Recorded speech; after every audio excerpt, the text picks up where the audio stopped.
Good morning, everybody. I am pleased to call to order the April 7th, 2022 meeting of the Montgomery County Board of Commissioners. Note the presence of all three commissioners, and I'm going to ask Mr. Landauer to lead us in the Pledge of Allegiance. I pledge allegiance to the flag of the United States of America and to the republic for which it stands, one nation, under God, indivisible, with liberty and justice for all. Thank you. Okay, we will start with opening comments today, of which I have several. First, the month of April is National Garden Month, which, of course, I guess this means we're going to get May flowers, given all these April showers. And during this month, we celebrate the great American tradition of gardening at home, at school, and in our community. Last year, our Office of Public Health launched the Norristown Sprouts Community Garden with funding from the Pennsylvania Department of Health's Preventive Health and Human Services Block Grant. The garden is a partnership between our Office of Public Health and Eisenhower Science and Technology Leadership Academy. Through tomorrow, April the 8th, the Norristown Sprouts Community Garden is accepting applications from residents, schools, and organizations that wish to sign up for a free garden plot. The garden's purpose is to provide access to nutritious foods, a space for neighbors to connect, and to be an avenue to promote physical and mental health among Norristown residents. Plots are available for individuals, couples, families, or even organizations. Norristown Sprouts is open to individuals of all gardening skill levels and is inclusive of all languages, cultural backgrounds, physical abilities, and anything that makes our community members unique.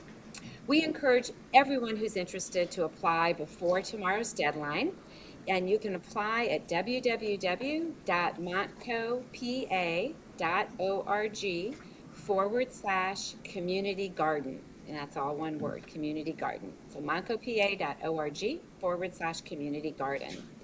You can also contact our garden coordinator, Shanita Fields, by emailing norristownsprouts@montcopa.org, or you can call 267-433-8551.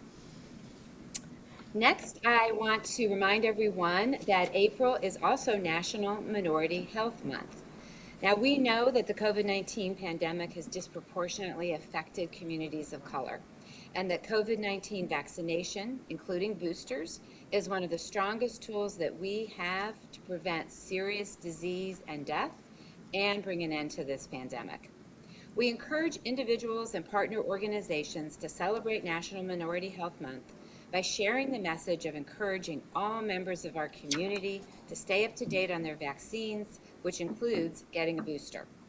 We're collaborating with our partners at the Montgomery County Immunization Coalition to support the #BoostYourCommunity social media campaign.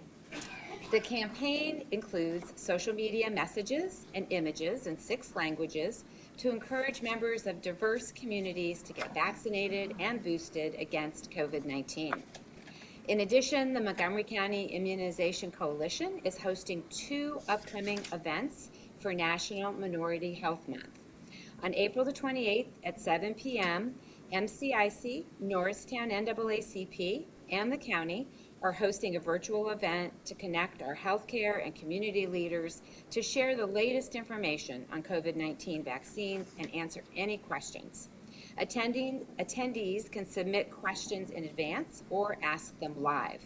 You can register online at montcopa.org/vaccine.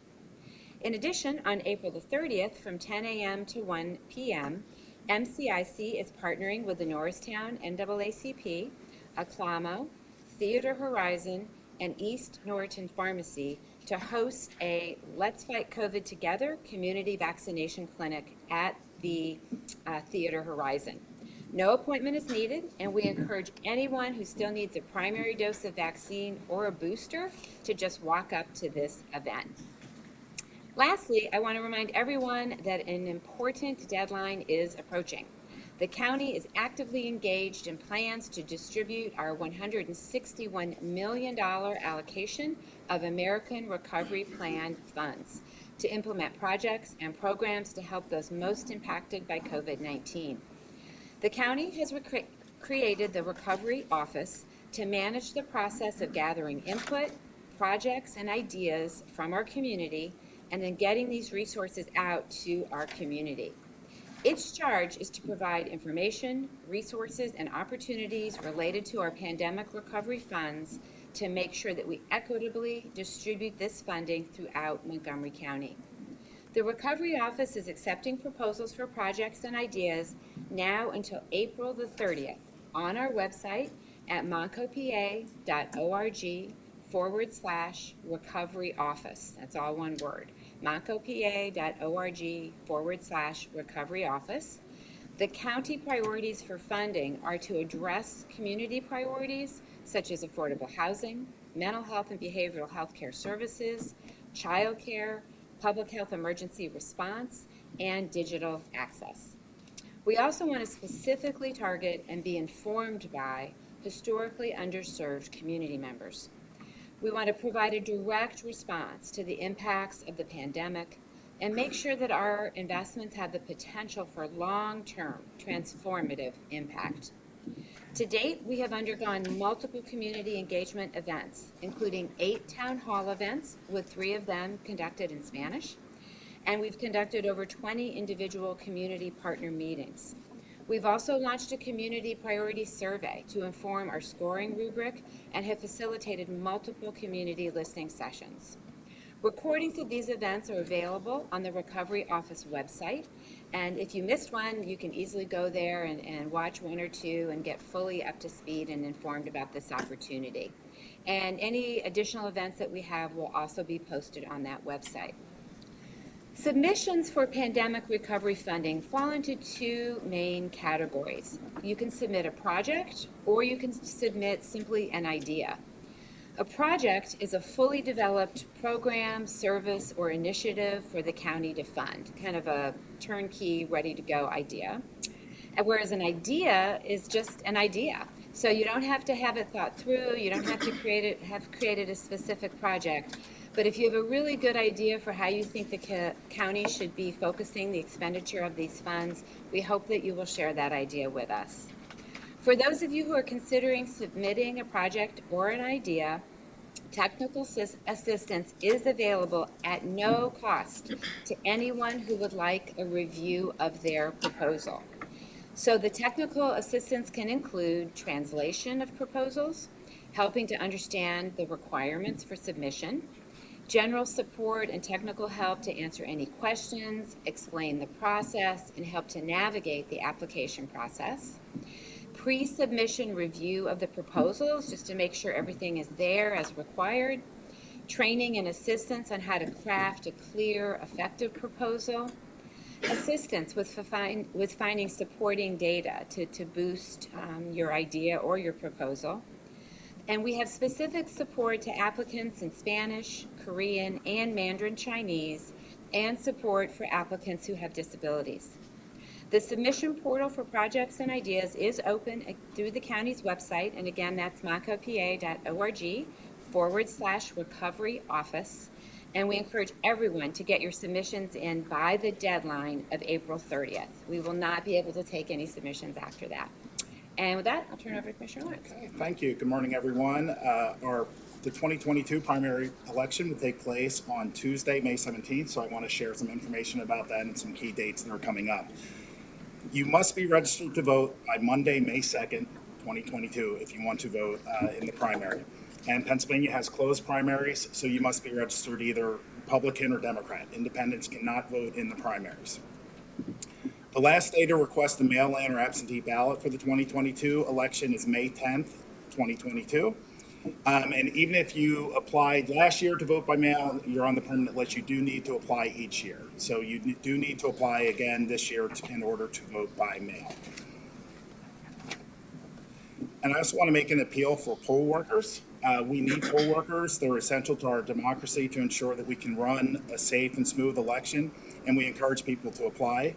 Judges of elections are paid $300 plus $50 for returning their materials on election night. All other poll workers are paid $225 for the day or $115 for a half day. And for everything I've discussed today or more information, you can visit the Voter Services website at www.montcopa.org/voter services, or you can contact Voter Services at 610-278-3280. Thank you. Okay, you're good. Okay, great. All right, with that, we will move on to public comment on matters appearing on today's agenda. Mr. Stein, would you go ahead and read the? Absolutely. All speakers should sign to the meeting sheet available in the back of the room, or virtually should raise their hand, or as otherwise indicated by Ms. Co-Francisco.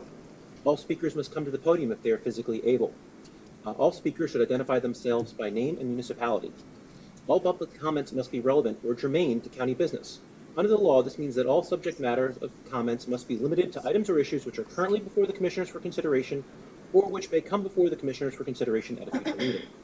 Whether matters germane to county business is a determination to be made by the county solicitor. Time limit of 2 minutes will be monitored, and county staff will respectfully request speakers to conclude their comments if the speaker goes beyond the time allotted. The board is not required to respond to public comments during the course of the meeting, so the public is reminded this is not an opportunity for dialogues or questions and answers. The board chair may direct appropriate county staff to follow up on any questions or additional comments after the meeting.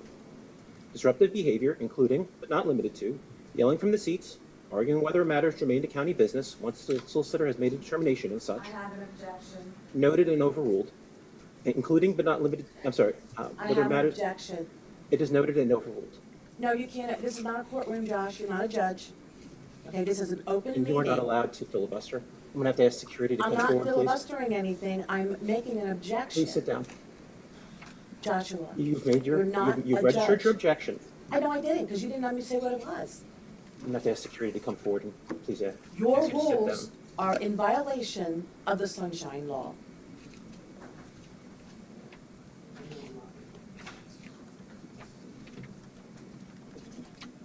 As I was saying, or refusing to yield the floor once time has elapsed and being requested to sit down shall be grounds for removal from the meeting or muting without further admonishment or warning.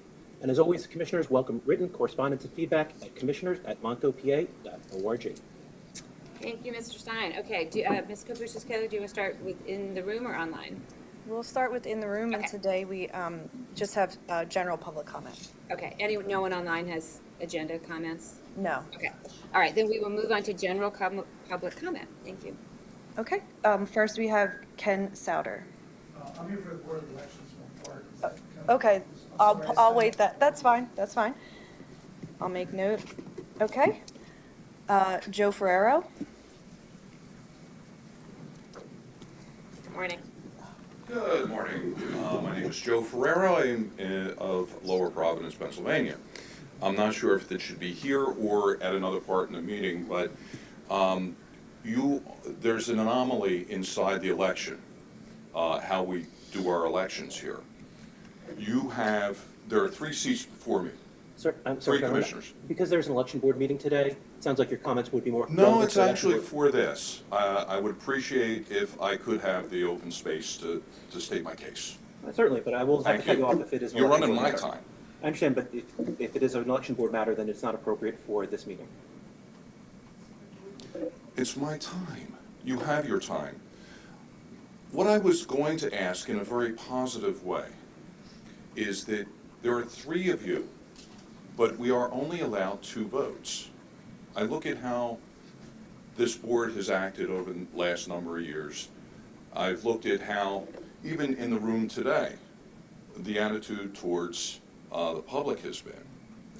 What I'm requesting is that we have 1 vote per seat there per voter.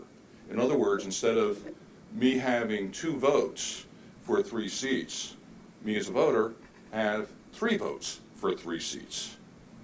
And keep the minority in play, keep the minority seat in play, because I think it is a valid and crucial part of the system. Doing it this way, and only allowing 2 of a single party to go through, will create a situation where the parties actually have to get together during campaigning to say, I will work with you. If you campaign with somebody, if you have a group of 3 people across party lines, we can start to drop the idea of partisanship at every turn. You mentioned earlier about there being a primary coming up. I think that's great, but I can't participate because I'm exercising my First Amendment right not to be associated with certain groups. And because of that, my rights are now limited during the election process. I would love to be able to vote in the primary as someone who is not a member of the Democrats or Republicans. So I'm requesting, Sorry. excuse me, I gave you additional time. well, I'm still, may I have more time, please? No. But Mr. Farber, let me just share with you that both of the issues that you're bringing up are not under the jurisdiction of the Board of Commissioners. They're in statute, in state statute. So your your encouragement or your ideas would best be shared with your state representative and state senator. 'Cause it would actually require a change. I think it's with the code. county. I think it's with the county, how the county is set up. Mr. Stein, do you want to Yes, clarify no, that, please? that is definitely under state law. Yeah. It's not a code. Yeah, it's not our Okay. board. Yeah. Okay, next. Next, we have Pauline Braccio. Good morning, Pauline Braccio, Township. On the Facebook page for Montgomery County, you are continuing to urge people to get the vaccine.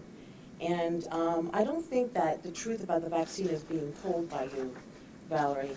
I'll give you a quick example. In the UK, 92% of the COVID deaths are people who were fully vaccinated.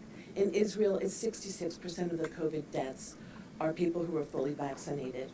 The vaccines have caused many injuries, lifelong, even death.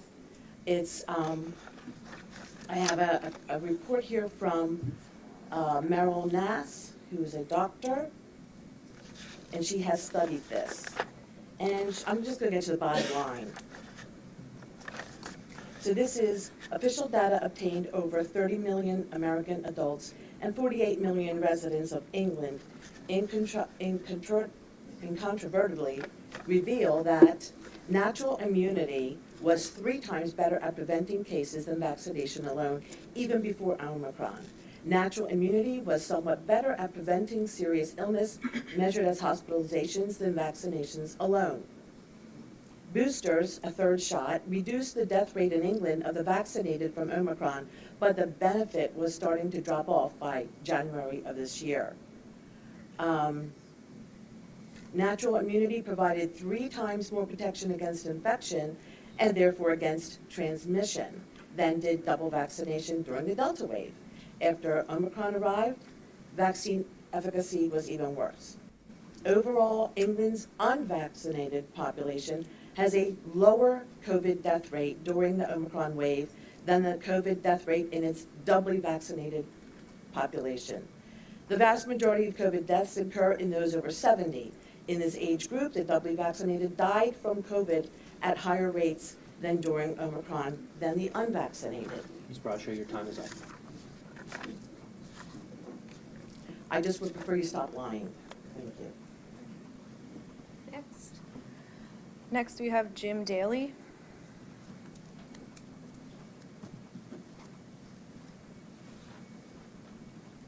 Good morning. Good morning. Nice to see everyone.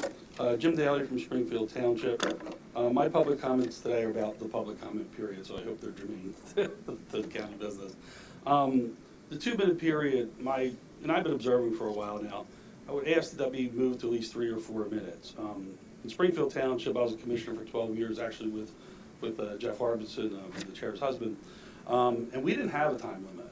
And we had some pretty big land development cases that came before us, and we were able to, without a limit, still allow people to get their voices out. You know, we'd hone it in when we had to, but we made it work, and I would just implore you to at least move this time up to 3 or 4 minutes. People come out from work, they take vacation days to be here at 10 o'clock in the morning on a Thursday is kind of tough, so, you know, that 2nd or 3rd or 4th minute, you may get an idea that you didn't think of. You don't know everything. So I just ask for that opportunity, a reasonable opportunity for folks to be heard. With respect to the last 2 meetings, the previous meeting when folks came here for school board issues with respect to their health and safety plans, I'm not getting into the substance about it, that they were sent here by their school boards. In fact, Springfield Township specifically said, hey, if you have a problem with the recommendations from the Office of Public Health, you need to go to the county. So folks from other municipalities I saw came here and did that, and there was a little bit of a chilling, I don't believe you were the solicitor at the time, somebody else was, saying it wasn't germane to county business, but when your school districts are sending you here, I would argue that it is germane to county business. And last month, I will give credit to the chair, you allowed much public comment, within the 2 minutes, but on different subjects. And folks were here for different subjects, but particularly for the voter integrity issues. The audience gave a presentation, they gave comments. Nobody disparaged one commissioner. I did the tape today. Nobody disparaged any commissioners at that meeting. However, Mr. Gale decided to disparage the audience from that side. And I objected from the seat. I did object because I think that should be addressed to the chair if he felt he was being disparaged in any way. He was not. But, Time is up. I'm sorry, but if I could just finish. To come back, this is county business. And when you're sitting up there, your responsibility to not disparage folks from the audience, I'm not asking. especially if you're not disparaged from here. And I just thought it was a failure of leadership. Thank you very much. Next, we have Kurt Stein. Good morning. Good morning. Kurt Stein, Upper Salford Township. First off, I'd like to correct the record.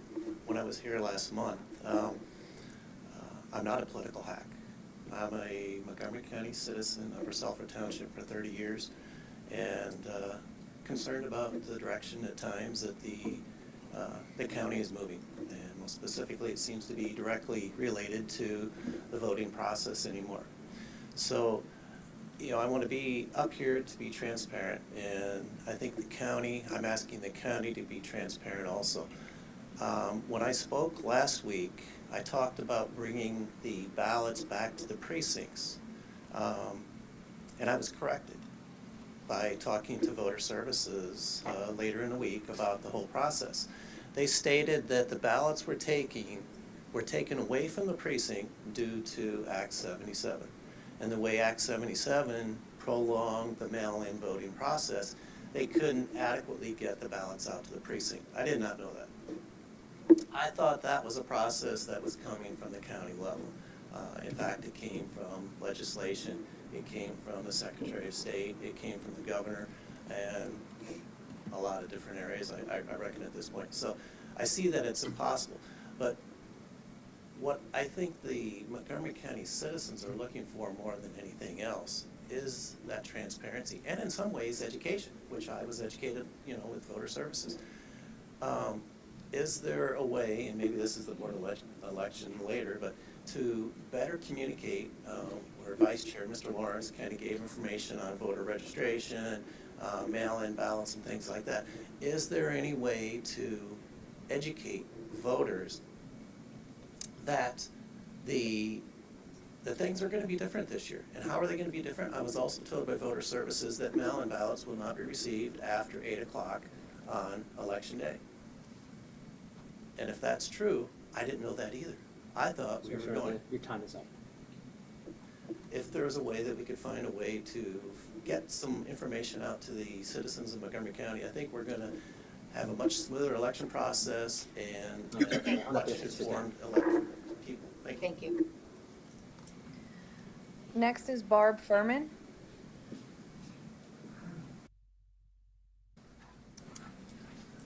Good morning. Good morning. Barb Furman, New Hanover Township. In 2009, my daughter was playing a sport in her public high school during swine flu outbreak. I remember clearly worrying because she developed a sore throat while with her teammates on a Friday night with a Saturday game. I was worried. I was very worried that she could spread the infection to teammates with possible quarantine of the team. Swine flu was much more serious for children than COVID ever was. I am sure that you can empathize with mother's concern. At that point, there were no masks, no children's vaccinations, and yet the virus was much more serious for children. She did not have swine. She had tonsillitis. But I vividly remember that. Now, the last 2 years, children have been affected by this that didn't really get seriously affected in real life, and yet their test scores are down, emotionally, socially, they're I'm not asking you destroyed. to tie this into the commissioner's business. This was predicated on our health and safety plan, which was the commissioner's health and safety plan that the school districts were using. And so I just want you to remember 2009 and our response back then versus our response today. I am a product of public education, and my children were, and this didn't have to be. Next, we have Tom Moses. Good morning. Good morning. Tom Moses. Thank you for the opportunity. Thank you for not wearing masks. And could you just state your municipality, please? Thomas Moses. Where you live? Oh, skip back. I'm sorry. Thank you. I have trouble hearing sometimes. I That's why I'm thanking you for not wearing a mask. It's also important that you're not wearing a mask because when comments are being made, we can see your facial expressions. And that means a lot to how we perceive your thinking about what's going on. So thank you for that too. As far as the comment period time goes, I have a suggestion. When somebody's up here talking, the time runs out, you could simply, as Chair Dr. Arkoosh, say, all those in favor of extending it, raise your hand, the people out here. And if enough people raise their hand, then I think you should let the person talk. I would just simply like to make a general, our state, founded by William Penn, on the principle that government can never tell you what to do, that ultimately you're judged by your creator.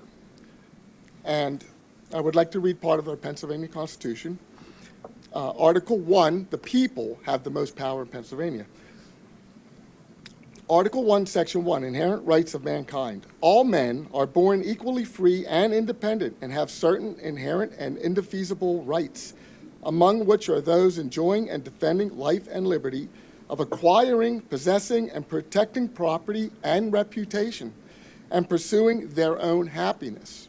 Article 2, all power is inherent in the people. All and free governments are founded on their authority and instituted for their peace, safety, and happiness. For the advancement of these ends, they have at times an inalienable and indefeasible right to alter, reform, or abolish their government in such manner as they may think proper. And Article 3, religious freedom. All men have natural and indefeasible right to worship Almighty God according to the dictates of their own consciences. No man can of right be compelled to attend, erect, or support any place of worship or maintain any ministry against his consent. No human authority can, in any case, whatever, interfere with the rights conscience, and no preference shall ever be given to any law or religious establishment's modes of worship. Thank you, sir.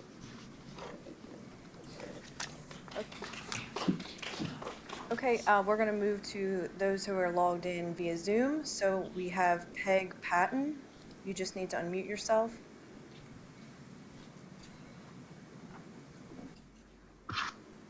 Morning. My name is Peg Patton. I live in Perkiomenville near Green Lane Park. Our family are big fans of the county's Parks and Trails Network, and especially of Green Lane Park, which I believe is one of Montgomery County's most valuable assets. For that reason, I wanted to bring to your attention a serious issue related to public disclosure and the allocation of county resources. Green Lane Park now has permanent commercial advertising by whole sponsors of a competition level disc golf course that was built in 2020. The advertising is displayed on vivid signs in the park's main day use area, including high traffic spots along the Picchioni Trail. Whole sponsorships for a pro-level disc golf course in Green Lane Park were solicited and secured by park personnel 6 months before the first public meeting about the disc golf course. As a result, there is no public record of the solicitation. My second right to know request for this information remains unfulfilled. With whole sponsorship funding, this special interest group has made permanent alterations to conservation landscape property and natural heritage area core habitat. This was done without the permission of Montgomery County residents or their elected officials. I appreciate your attention to this matter, and I thank you very much for your time. Thank you. Okay, next we have Charles Serino. You can unmute yourself.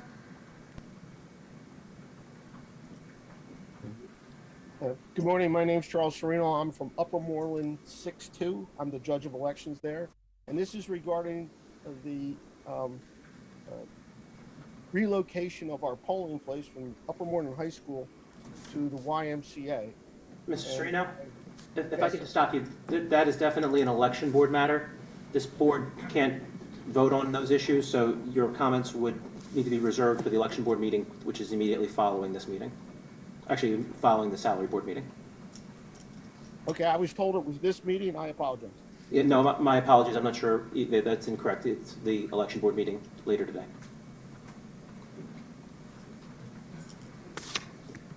Okay, next we have Kim Henderson.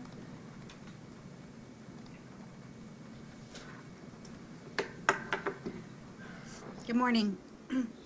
Thank you for the opportunity. My name's Kim Henderson, East Norton, Precinct 24. Hi, everyone.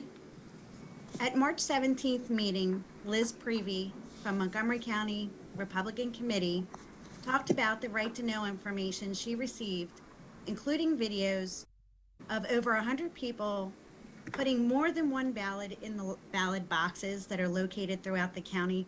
I believe there's 11 of them. She released a press release that you can find on Around Ambler online. There was an older woman putting multiple ballots in a ballot box, and we believe it might have been Upper Dublin's library location. We, the people, want to know, has the Board of Commissioners reviewed the video footage of over 100 people stuffing ballot boxes? If not, we want to know why.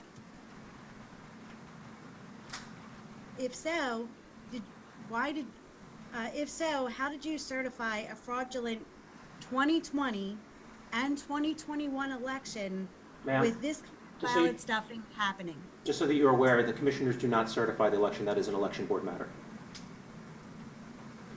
Okay, I'll stand corrected on that. They do have oversight, and 2 of the commissioners are on the Board of Elections. So I wanted to bring it here because the meeting, Liz brought it forward last week, or I'm sorry, on May 17th.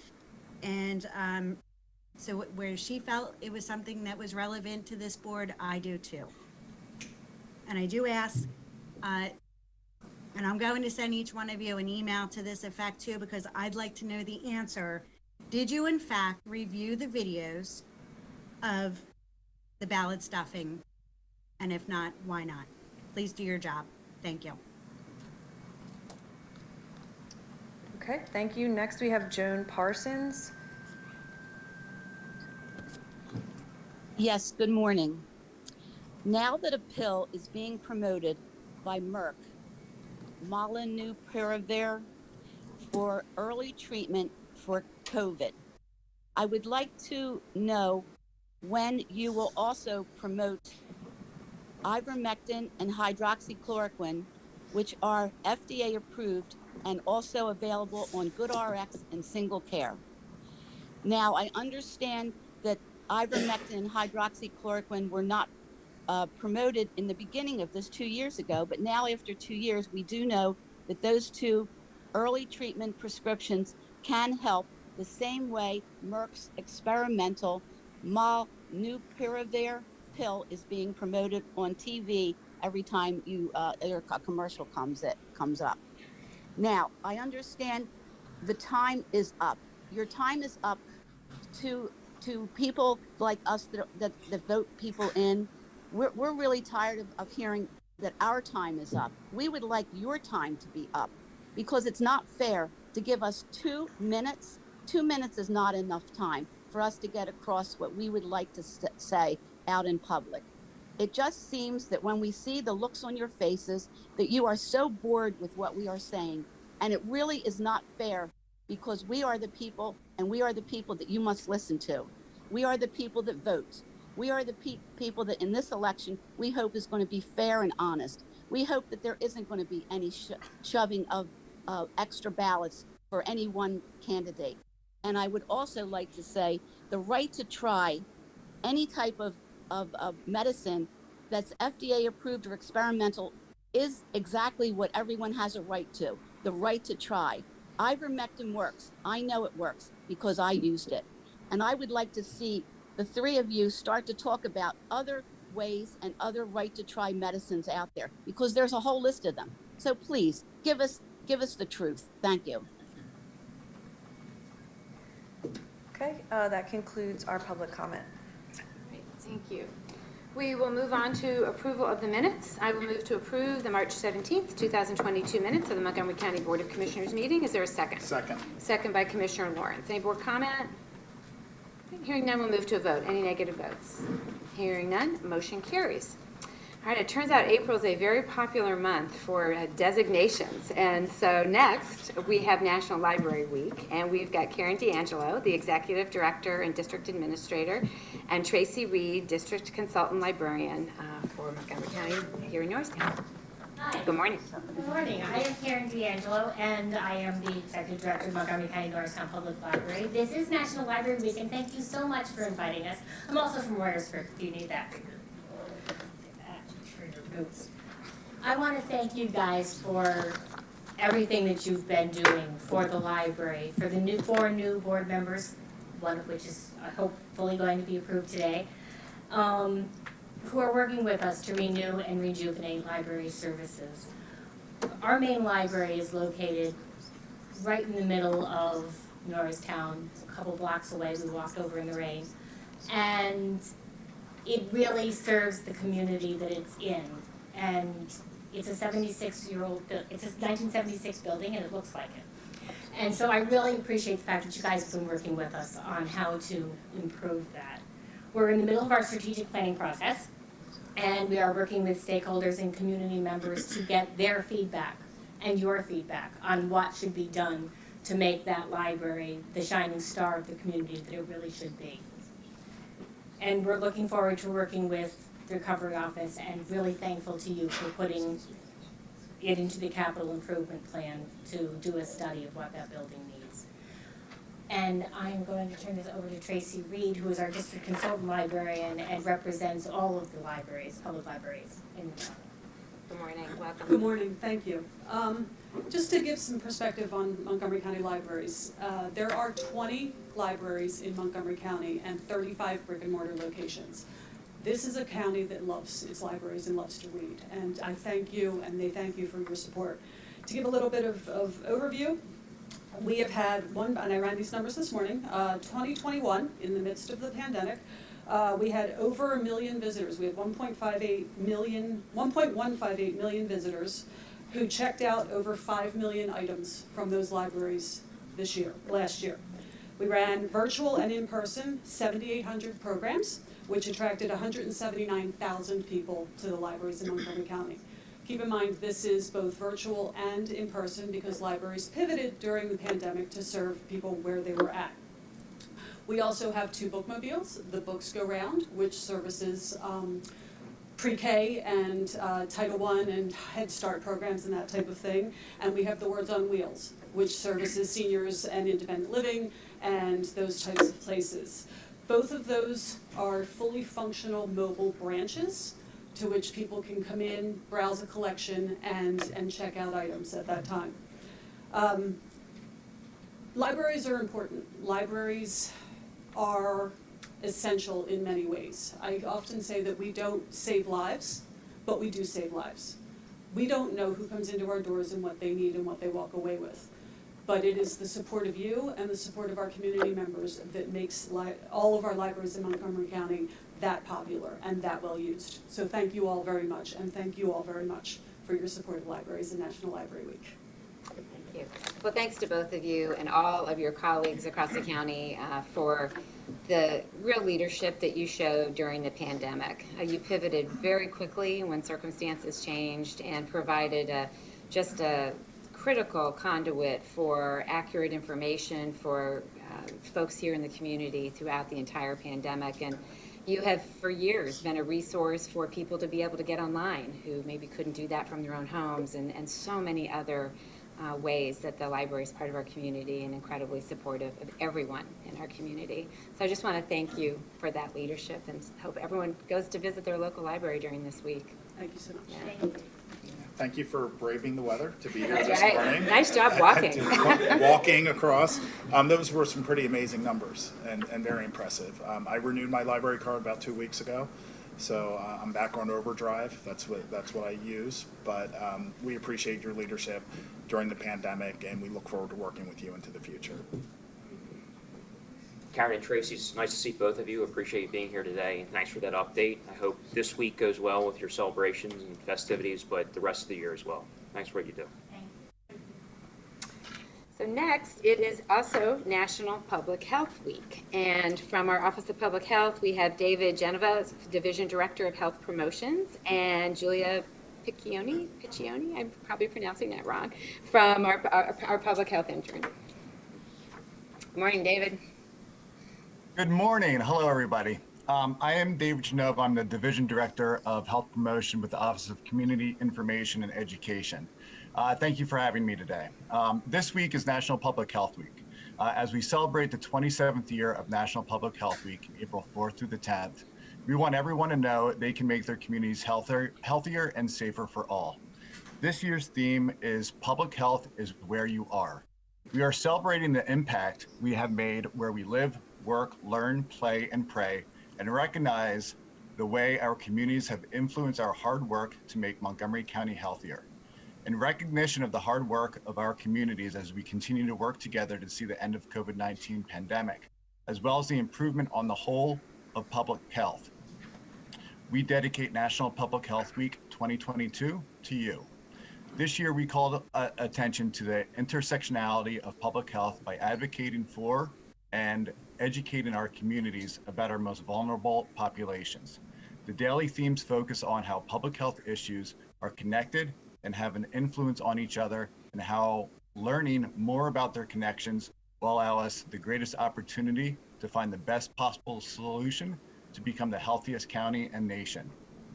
Public Health is Where You Are celebrates what we know is true, the places where we are physically, mentally, and socially affect our health and our lives.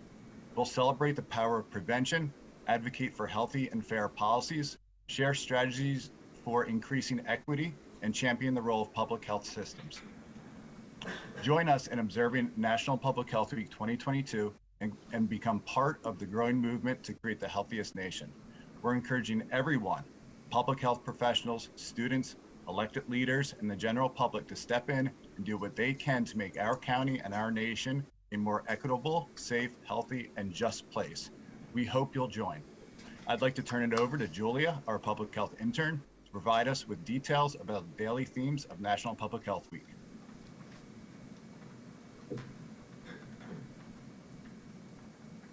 Good morning. Good morning.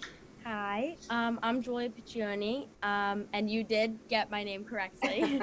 Lucky. So I will be talking to you guys about what I have done for National Public Health Week. Do I have permission? Yes, okay. I'm going to share my screen.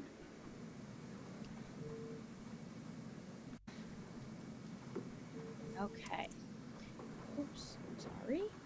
All right, so I have been interning with the Office of Community Information and Education since January.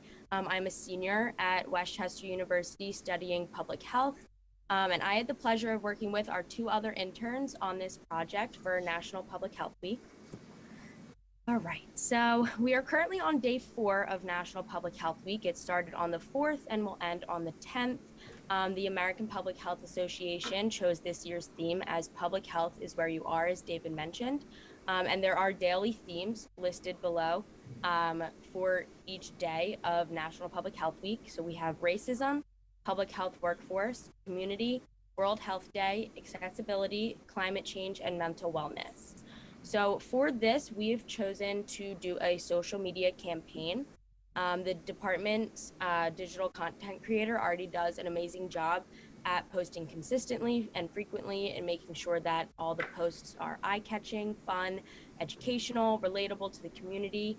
And so with keeping with the eye-catching theme, I came up with this idea to create multiple different posts that form one big photo once they're all posted together.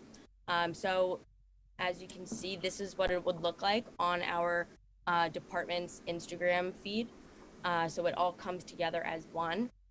And so each of the individual posts, we've kept the words to a minimum, just because when you're scrolling through your news feed and see a long paragraph, typically people will scroll right past. But having it short and sweet, people can get the idea in just 1 second. But for each individual post, we've included captions with a short statistic and fact for each of the themes. So for the first one, with racism, we have that the Black community sees 11 infant deaths per 1,000 deaths, which is 2 times the national average. The second theme is public health workforce. A diverse workforce helps identify and addresses structural bias in a workplace and healthcare systems. The third theme is community. 36% of Americans report feeling lonely frequently or all the time.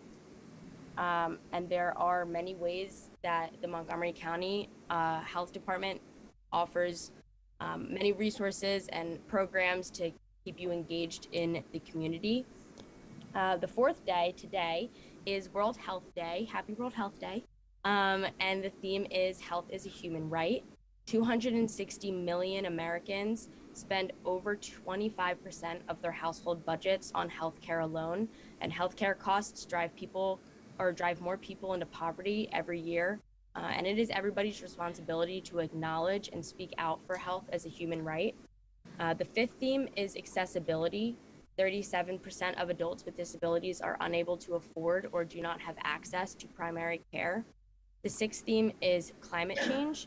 135 million people in the United States live in areas with unhealthy air, and something that I found shocking was that Pennsylvania, our state, ranks number 2 in states with the worst air quality.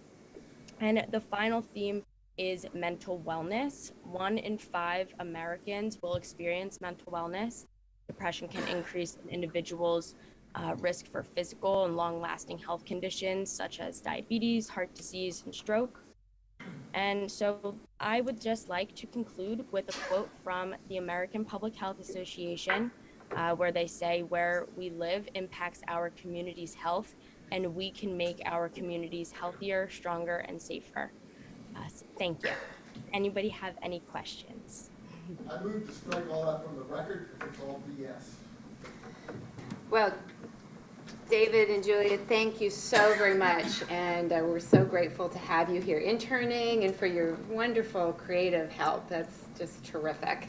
And we hope that you will consider a career with us when you graduate and actually move into your public health profession. So thank you so much for that. And I just want to say again and share my thanks to our Office of Public Health and everyone that works there. It has been an extraordinary couple of years, and in addition to taking on COVID and all the work with testing sites and vaccination sites and data analysis and communicating with the public, they didn't stop doing everything else that they do every single day, which is restaurant inspections and well water testing and making sure that our community garden is up and running this year, and our regular vaccine clinics, like for the flu and for immunizations for children getting ready to go to school. Like, none of that work missed a beat.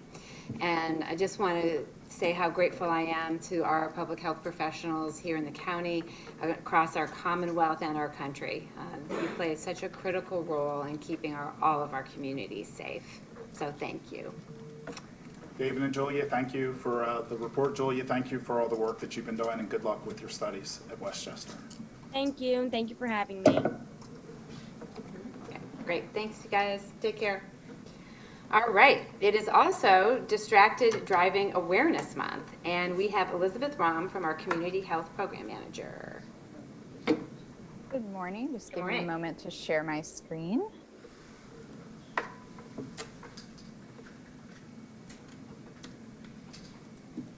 All right. Good morning, everyone. I want to first thank the Montgomery County Board of Commissioners for the opportunity to speak today, and Kelly Co-Francisco for the invitation. My name is Elizabeth Raum, and I am the Community Traffic Safety Program Manager for the Montgomery County Office of Public Health, here to speak to you today about Distracted Driving Awareness Month. Every year in April, we observe National Distracted Driving Awareness Month to educate drivers and passengers that safe driving means driving without distractions. Just Drive is a campaign designed to encourage drivers to reduce distractions and focus on the single task of driving. So what is distracted driving? Distracted driving is any activity that could divert a person's attention away from the primary task of driving. There are 4 main types of distracted driving, including visual, or looking at something other than the road; auditory, hearing or listening to something not related to driving; manual, manipulating something other than the steering wheel; and finally, cognitive, thinking about something other than driving. Emotions and feelings can also play a role here.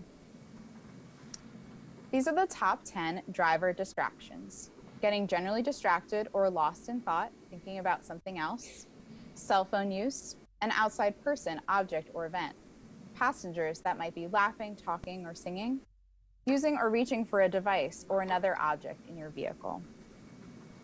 6, eating or drinking while driving; adjusting audio or climate controls; using devices or controls to operate the car, such as adjusting mirrors, your seatbelt, or using windows; moving objects in the car, such as pets or insects; and finally, smoking-related distractions.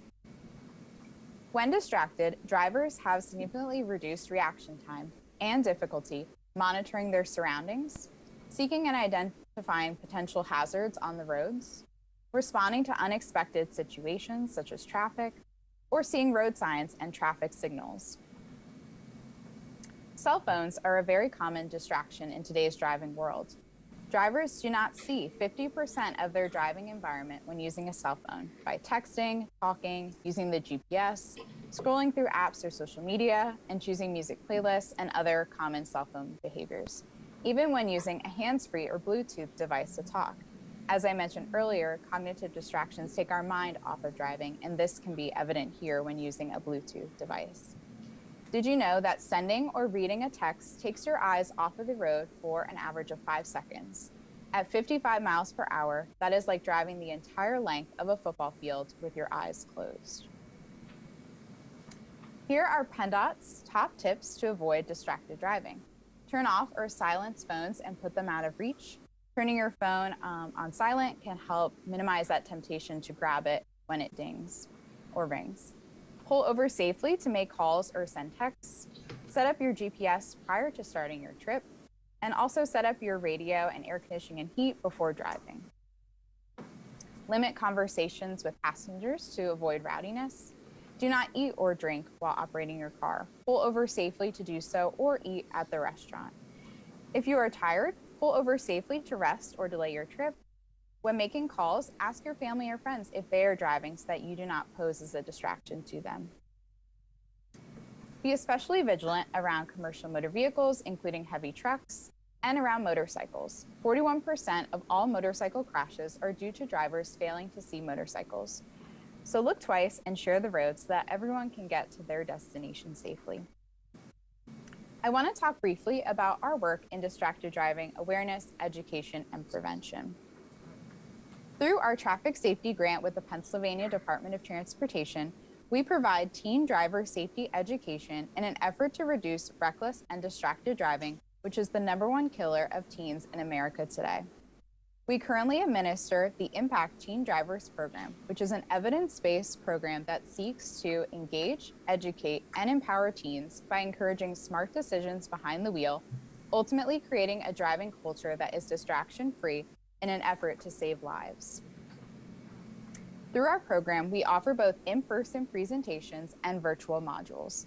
So far this year, we have educated over 500 students at Abington Senior High School and Hatboro Horsham High School, sharing stories of real teens who have been affected by reckless and distracted driving, and providing strategies to reduce reckless and distracted driving. If you are interested in learning more about our Teen Driver program, you can visit montcopa.org/teen driver, where you will also find our virtual modules. All Montgomery County teens are invited to participate. If you have any questions or are interested in our traffic safety programming, please feel free to reach out to me at erom@montcopa.org or visit pendot.pa.gov/safety for more information about distracted driving. Thank you. Elizabeth, thank you so much. We really appreciate the work that you're doing. We know this is not easy. It is a bit of an uphill battle. So it's great to see that the work that's being done with teens to hopefully get people with good habits when they start to drive, which is really great. So thank you very much. Lots of good information there. Yeah. Thank you for the tips. I shall incorporate some of them. I'll try to incorporate them. Great. Thank you. Thanks. Take care. Okay, it is time for our 2022 County Transportation Program kickoff. Mr. Popek. Good morning. Good morning, Commissioners. The Montgomery County Planning Commission is excited to kick off the 5th year here of our County Transportation Grant Program. Next slide. A brief agenda of what we're going to work through today. Since there's always somebody that hasn't heard of the County Transportation Program, we'll give a brief overview of what it is, what we've done with the first 4 years of the grant awards that have been authorized by the Commissioners, and what's important to know coming into year 5. Next slide. So what is the County Transportation Program? In a nutshell, it's a competitive program for our 62 municipalities to work on improving their own locally owned transportation infrastructure. It is funded each year through the county's capital budget using the revenues from the $5 vehicle registration fee at a level of $1 million. Next slide. Why do we need a program like this? Even though Montgomery County owns a substantial number of roads and bridges, which we'll see on the next slide, 1/3 of our municipalities contain no county-owned roads or bridges. However, what they do own totals over 2,700 miles of roadways, 330 bridges, over 1,150 traffic signals, and all of the money that is supposed to be coming back from the state to help pay for the maintenance and upkeep of this. Each of those municipalities, the median payment only equals about $335,000 per year. So there's always money demands from our various municipalities to keep all of our infrastructure working and in good shape for the public at large. On the next slide, you'll see our map of overall county-owned roads and bridges. It stretches, again, across a wide swath of most of the county. However, there are certain municipalities that don't have any county assets, and therefore we want to use this program to try and spread the money around evenly, as you will see on our next slide as we discuss the goals of this overall program. Funding projects throughout the county, spreading out this revenue in an equitable fashion, increasing the overall transportation investment in our system, and of course meeting the goals of our comprehensive plan, Monco 2040. On the next slide, we will discuss briefly the awards that we've had to date. So far, from the first 4 rounds in the first 4 years, we've awarded nearly $4 million in total grant awards to 37 different projects across 24 different municipalities. The types of projects that we've been able to fund include new bridges, traffic signal upgrades, pedestrian improvements, and congestion relief. On the next slide, a brief update on how the awards are going so far. Years 1 and 2, the projects are largely wrapping up. Just like with everything else over the last 2 years, there have been various construction delays and issues with procurement, but we're working to get all of the projects finished and completed and paid out from Montgomery County. The Year 3 projects, those that were awarded in 2020, are largely underway, and the Year 4 projects that were awarded last October, those contracts have been executed and our municipalities are getting started working on the final design and construction of those. We have a couple of pictures on the next few slides of some of the completed projects. You see most of the Year 1 projects, as a reminder, were largely traffic signal oriented. So the 2 pictures on the left and center are from Worcester Township on Route 363 at Stump Hall Road and Route 363 at Route 73. And the picture on the right is from Whitpain Township, Route 73 and Penland Bluebell Pike, funding some of the traffic signal detection equipment and cameras to help move the traffic signals and adapt the traffic flows going through these particular intersections. On the next slide, we have some pictures from Year 2 completed projects, one of which was a pedestrian signal crossing at 7th Street and Main in Royersford, and the other is the intersection of Flowertown Road and Joshua Road in Whitemarsh. You can see the larger concrete build-out and some intersection realignments. The traffic signals were replaced, and some pedestrian crosswalks were installed as well. Next slide. So here's the information for our municipalities and various engineering firms to know about the Year 5 program. Again, we have $1 million available to us through the county's capital budget. It will be open to municipal applicants only, though public-private partnerships are possible. The grants will fund construction only as well at a maximum award of $500,000. The local match is 20% for the first $200,000 of county transportation funds that are committed, and it's not quite visible on the screen here, but it's 50-50 for everything above $200,000 up to that maximum award of $500,000. On the next slide, a brief overview of what is different this year. We have largely kept the program the same from Year 3 and especially Year 4. We are clarifying the focus areas somewhat to make sure that we are trying to encourage applications that are helping to implement our Bike Monco plan and or local bike lanes.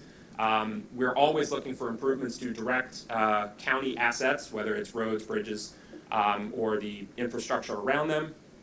And we're certainly looking for any innovative approaches that municipalities may have or at funding complete streets initiatives as well.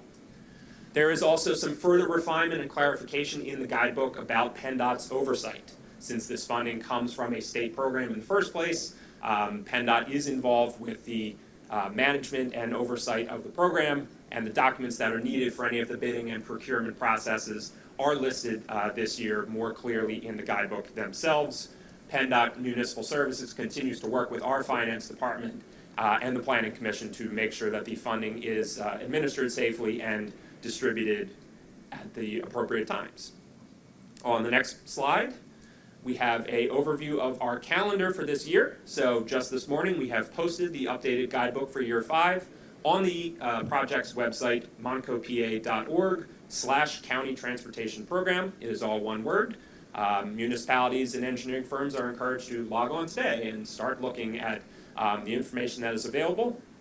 Our application period will be open from June 1st, so just after Memorial Day, through the month of June and the month of July. We'll close on Friday, July 29th.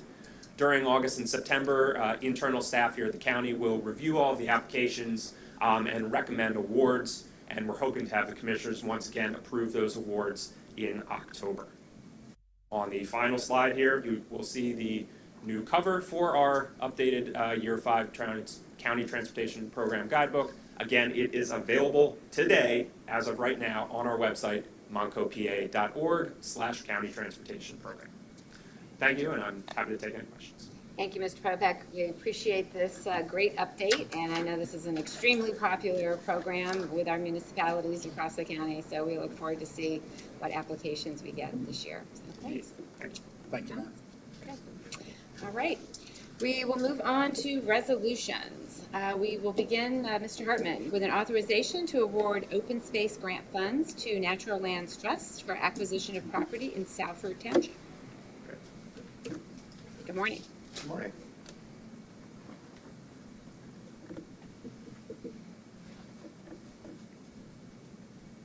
I have a short PowerPoint too. That's okay.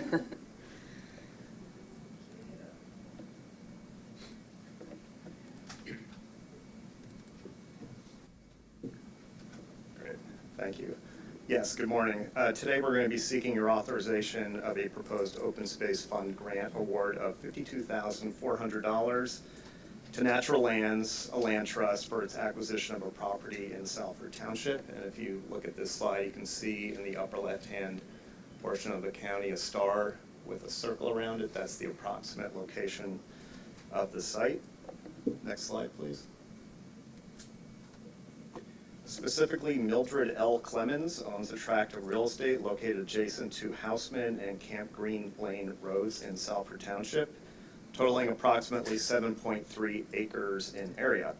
The parcel is situated within the Unami Creek, Ridge Valley Creek Conservation Landscape per the 2007 Montgomery County Natural Areas Inventory Update, and it is located immediately adjacent to Natural Lands' 321-acre Fullshaw Craig Preserve. This acquisition will expand the Fullshaw Craig Preserve, which serves as the central keystone to the Ridge Valley Creek watershed and contains miles of publicly accessible trails.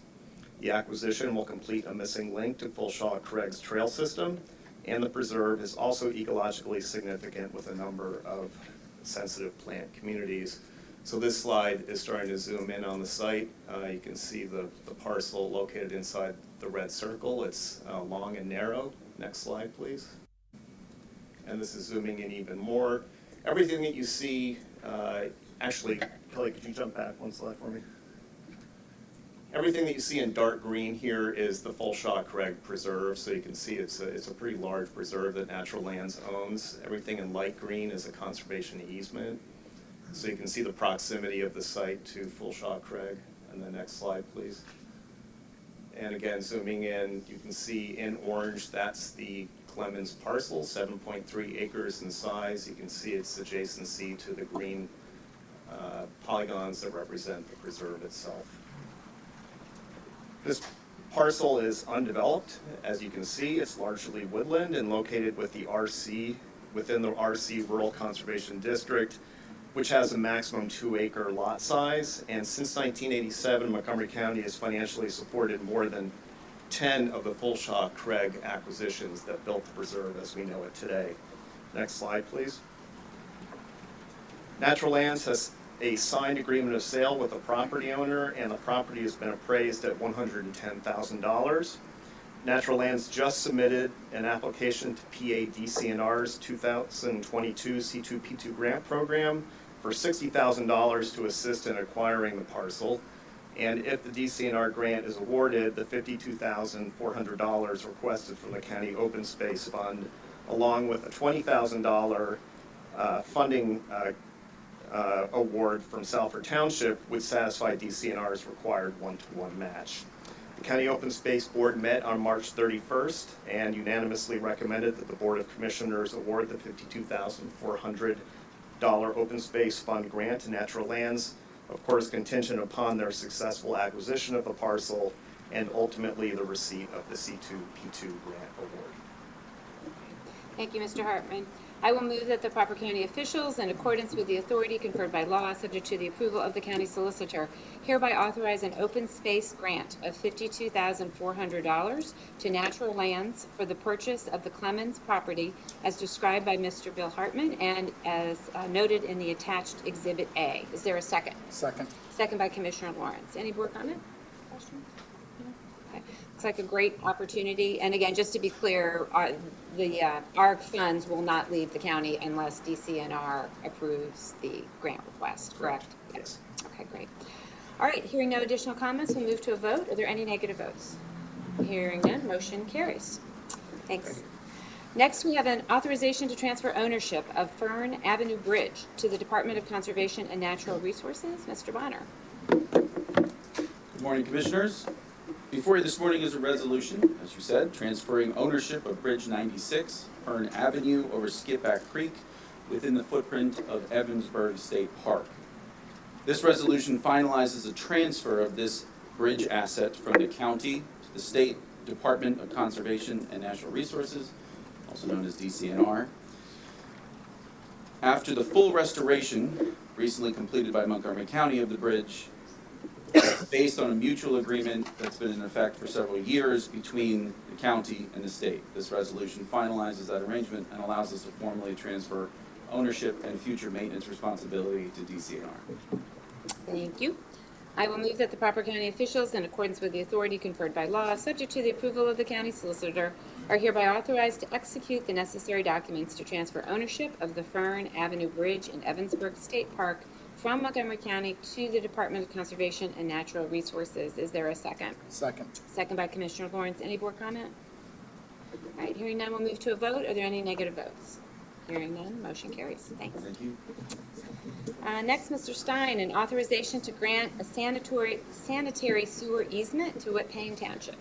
Yes, thank you. As you are aware, the county owns the property upon which the Montgomery County Community College sits in Whitpain Township. The township has requested the transfer of a sanitary sewer easement to the township. There is actually an existing sanitary sewer line there that was not marked off properly. This would correct this and add additional sanitary sewer lines. It covers about 5.5 acres of land. The community college has no issues with this and requested that we sign off on this, and this has been approved by Whitpain Township. Okay, thank you. I will move that the proper county officials, in accordance with the authority conferred by law, subject to the approval of the county solicitor, are hereby authorized to execute the necessary documents to grant a sanitary sewer easement to Whitpain Township. Is there a second? Second. Second by Commissioner Lawrence. Any board comment? All right, hearing none, we'll move to a vote. Any negative votes? Hearing none, motion carries. All right, next we have a commissioner's appointment to the Pennsylvania Convention Center Board. I will move that pursuant to the Pennsylvania Convention Center Authority Act, the commissioners hereby appoint myself, Valerie Arkoosh, Chair of the Montgomery County Board of Commissioners, to the Pennsylvania Convention Center Authority to serve the unexpired term of Mr. David Nassiter that is set to expire on December the 31st, 2023. Is there a second? Second. Second by Commissioner Lawrence. Any board comment? Just like to make a comment that Mr. Nasser has actually become chair of the board there, so I want to give him congratulations on that, which gets in. Thank you for your service. Thank you. Yeah, his becoming chair opens up another Montgomery County slot on the board. So, all right. Hearing no additional comments, we'll move to a vote. Are there any negative votes? I'm a negative vote. Okay. Motion carries 2-1. Next, we have appointments to the Board of Directors of the Montgomery County Norristown Public Library.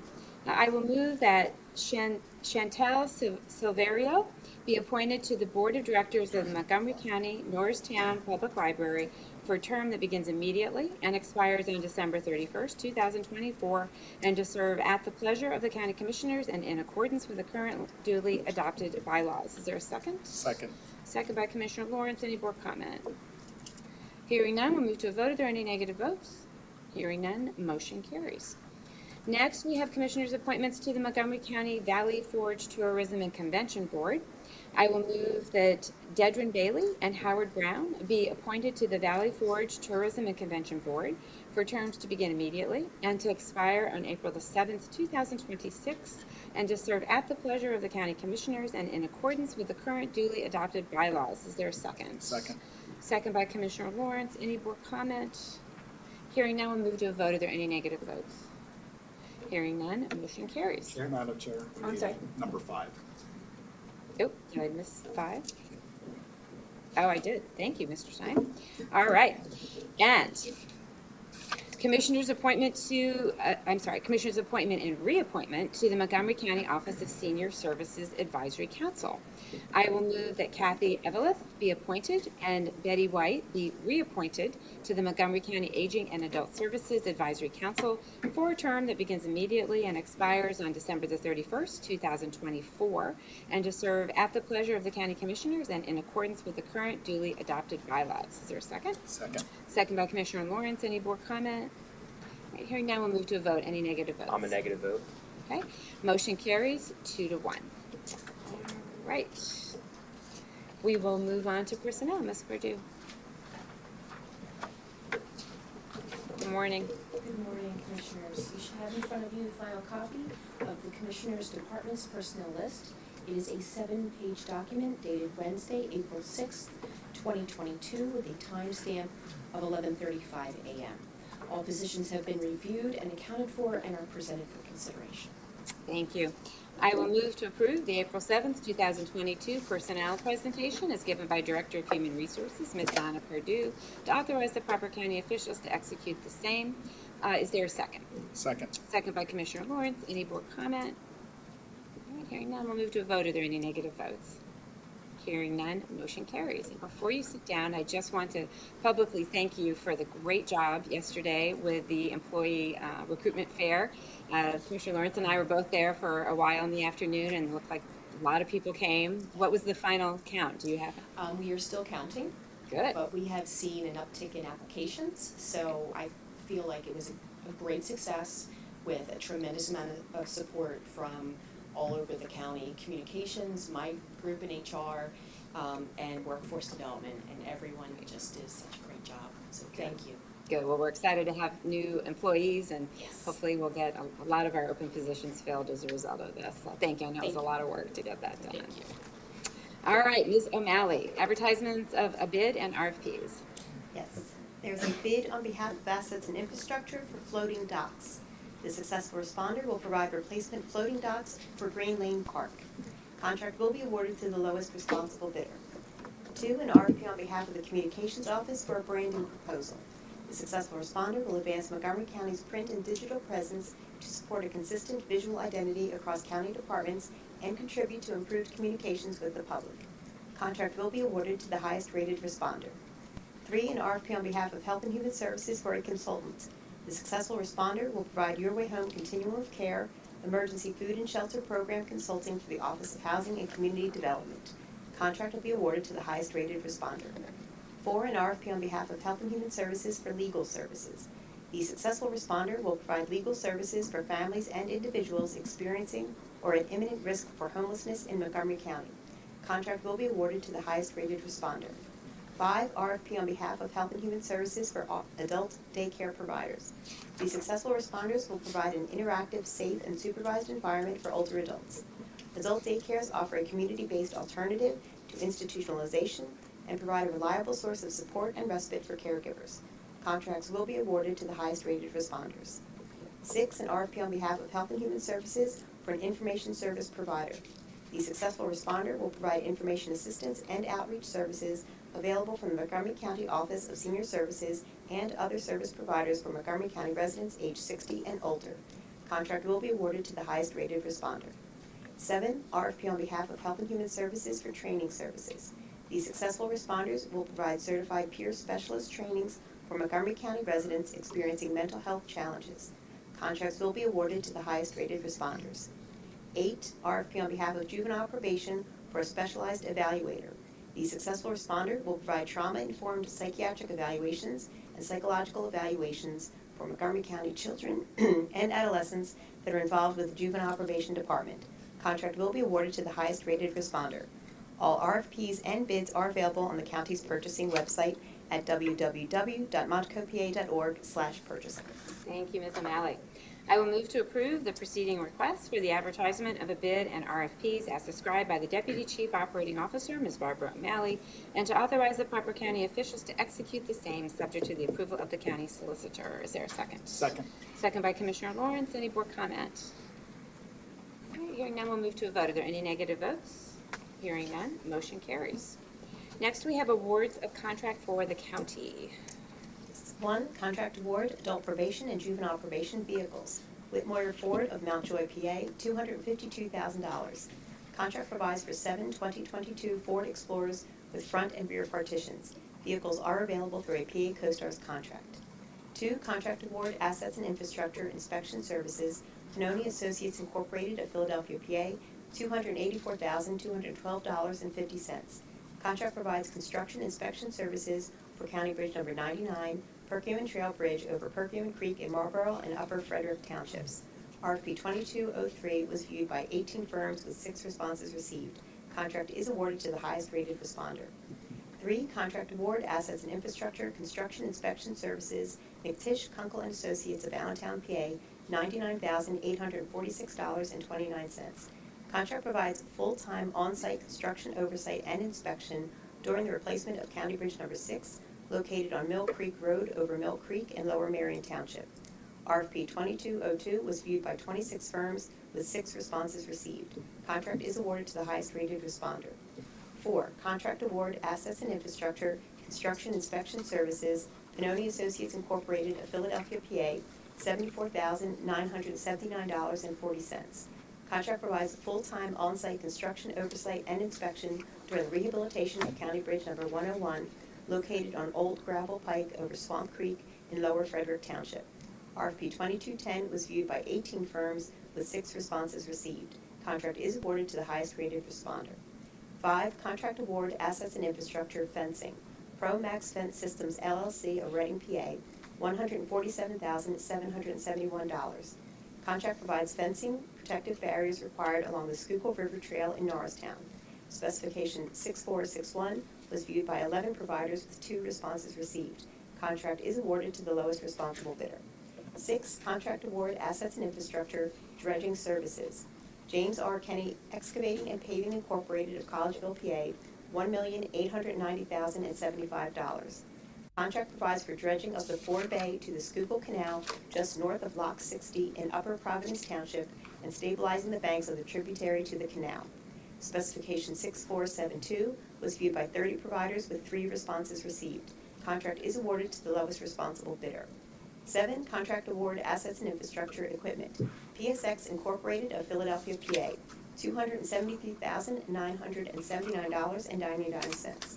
Contract provides for the equipment and installation of parking garage access and controls equipment in the 1 Montgomery Plaza and Cherry Street garages. Equipment and installation services are available through a PA CoStarz contract. 8, contract award, assets and infrastructure, fuel. Wex Incorporated of Portland, Maine, $360,000. Contract provides estimated credit card fuel purchases for county-owned vehicles for the 2022 term. Fuel is available through a PA CoStarz contract. 9, contract award, assets and infrastructure, construction reimbursement, Upper Marion Transportation Authority of King of Prussia, PA, $47,518.27.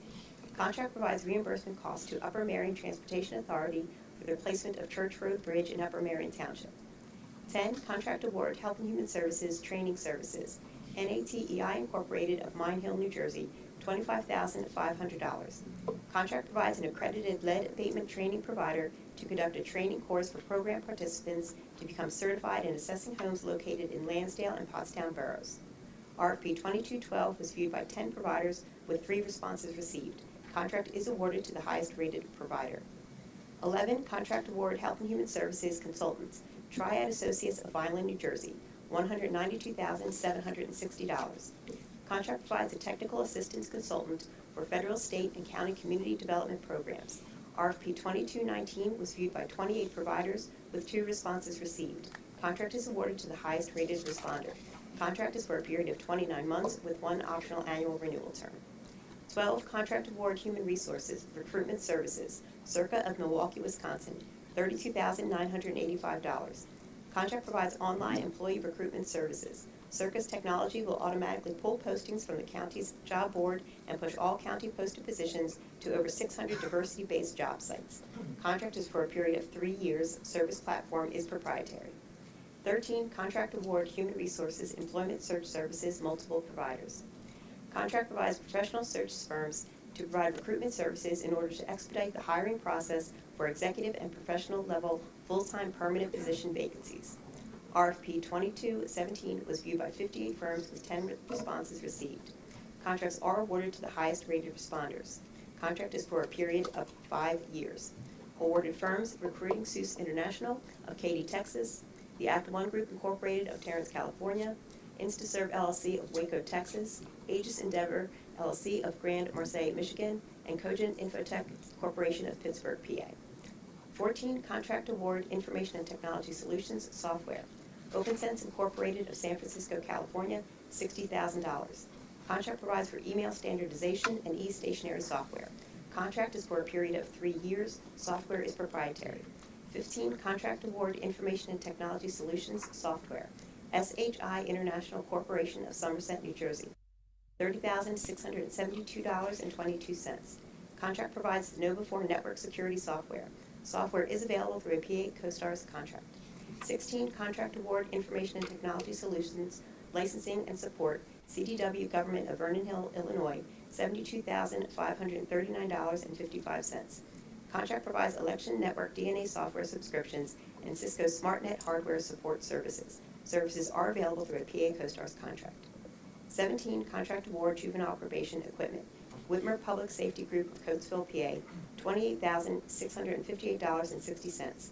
Contract provides 34 ballistic vests for use by juvenile probation officers and supervisors. Equipment is available through a PA state contract. 18, contract award, public safety equipment, Equal Power and Equipment Corporation of Montgomeryville, PA, $153,890.54. Contract provides a replacement backhoe loader for grounds maintenance at the Emergency Operating Center and Correctional Facility campus. Equipment is available through a PA state contract.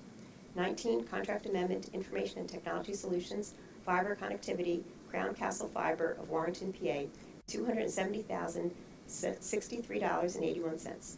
Original contract provided support and maintenance for the county's dark fiber connectivity and ISP services as per RFP 1416. Amendment provides for the code terming of contract expirations through July 2022. 20, contract amendment, finance, Widow Bryan's, Washington, D.C., no cost. Original contract provided emergency management consultation and advisory services for federal cost recovery reimbursement relating to the COVID-19 emergency. Amendment provides a no-cost time extension of the contract through 8/31/2022 for final closeout and audit support. 21, contract amendment, assets and infrastructure, engineering services, Gannett Fleming of Audubon, PA, $33,556.12. Original contract provided engineering services for the replacement of County Bridge number 146, Bergey's Mill Road, over the east branch of Procurement Creek in Lower Salford Township. Amendment provides supplemental environmental and engineering services due to the additional work required as part of the Federal Historic Mitigations process.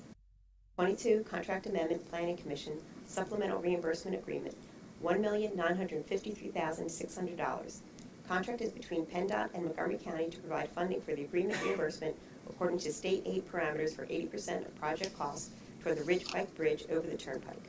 Contract also provides a funding agreement reimbursement to the county according to federal and state aid parameters for 95% of project costs for Bridge Zero. Supplemental agreement adds funding to the base agreement for final design costs on the project. 23, contract amendment, Planning Commission, engineering, traffic planning and design of Pottstown, PA, $2,599,298.92.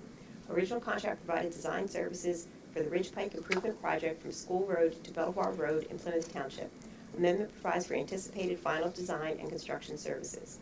24, contract amendment, Planning Commission, engineering, Picchioni Associates of Philadelphia, PA, $358,385.37.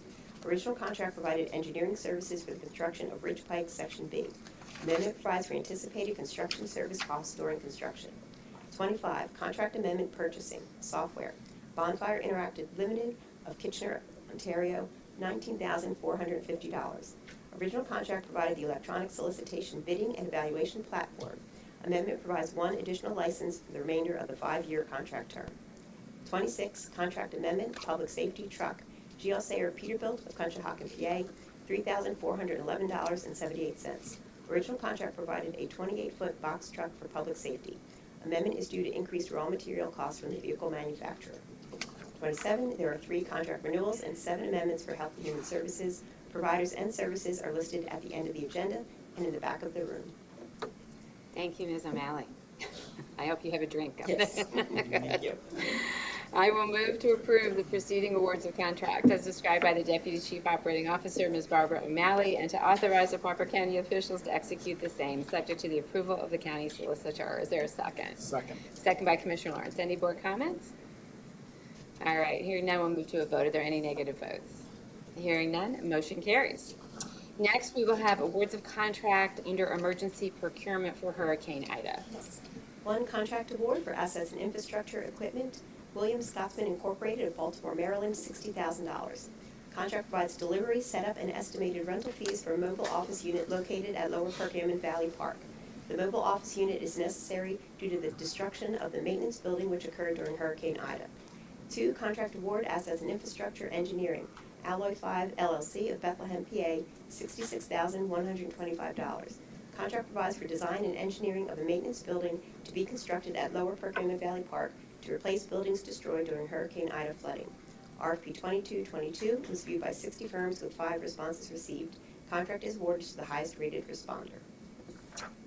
Thank you. I will move to approve the preceding awards of contract as described by the Deputy Chief Operating Officer, Ms. Barbara O'Malley, and to authorize the proper county officials to execute the same, subject to the approval of the county solicitor. Is there a second? Second. Second by Commissioner Lawrence. Any board comment? All right, hearing none, we'll move to a vote. Are there any negative votes? Hearing none, motion carries. Next, awards of contract for the Southeast Pennsylvania Regional Task Force. Yes, there's one contract award, Video Wall, CDW Government of Vernon Hills, Illinois, $437,148. Contract provides a video wall for the Philadelphia Office of Emergency Management's Emergency Communications Center.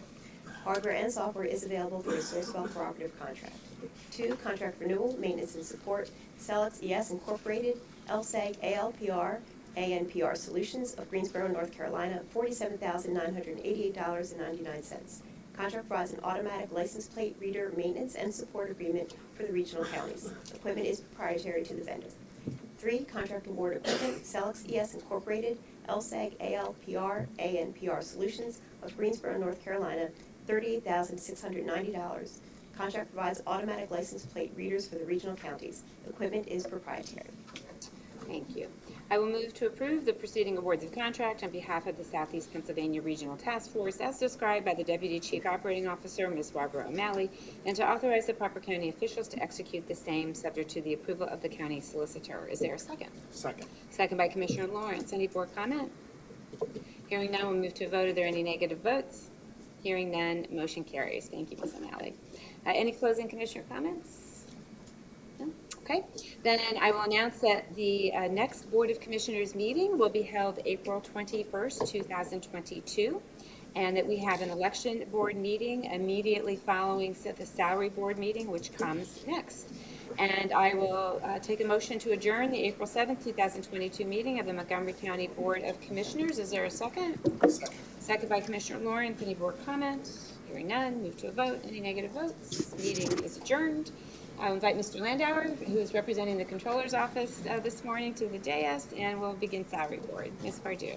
Oh, I'm sorry. Do we have any public comment for salary board? We do not for salary board. Okay, all right. Good morning, members of Salary Board. You should have in front of you the final copy of the Salary Board list. It is an 8-page document dated Wednesday, April 6th, 2022, with a timestamp of 11:35 a.m. Of note, we have one retiree, Kathy Benton from the Board of Assessment after 3 years. All positions have been reviewed and accounted for and are presented for Salary Board consideration. Thank you, Ms. Pardieu. Is there a motion to approve the April 7th, 2022 Salary Board presentation as given by the Director of Human Resources, Ms. Donna Pardieu, and to authorize the proper county officials to execute the same? So moved. Moved by Mr. Landauer. Is there a second? Second. Second by Commissioner Lawrence. Any board comment? All right, hearing none, we'll move to a vote. Are there any negative votes? Hearing none, motion carries. Is there a motion to adjourn the April 7th, 2022 meeting of the Montgomery County Salary Board? So moved. Moved and seconded by Commissioner Lawrence and Mr. Landauer. Any comment? Hearing none, we'll move to a vote. Any negative votes? Hearing none, Salary Board is adjourned, and we will move to Election Board. We have Judge Wall. Judge Wall. She's coming, I saw her. Good morning. Good morning. Okay.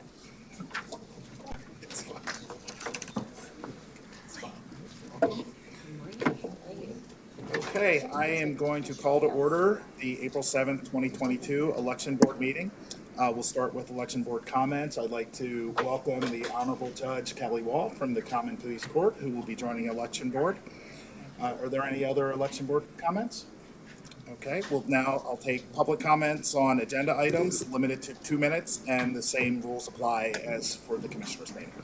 Do we have any public comment? Yes. Yes, we do. We'll begin with those in the room. First, we have Ken Souter. Good morning. Good morning, Commissioners. Thank you for your time.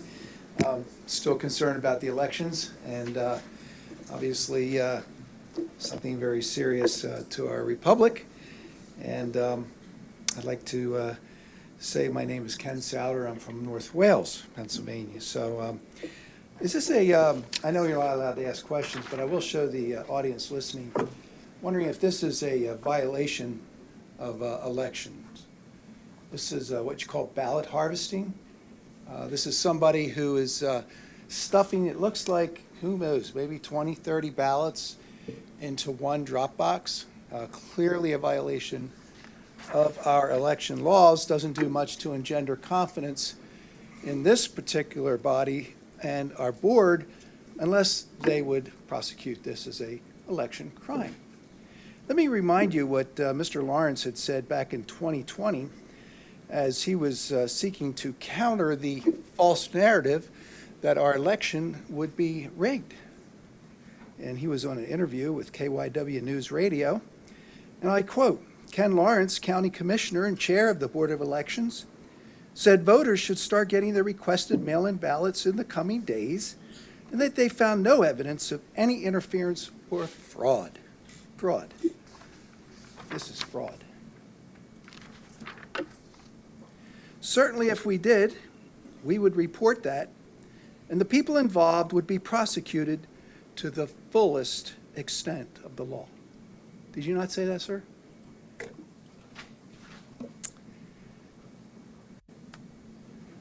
This is evidence of fraud, clear, as you can possibly see.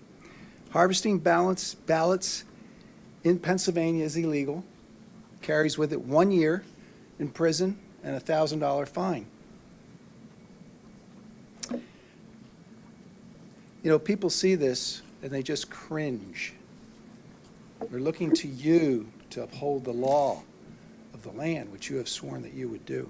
My apologies, sir. Your time is up. One verse, I want to quote Proverbs 29:2.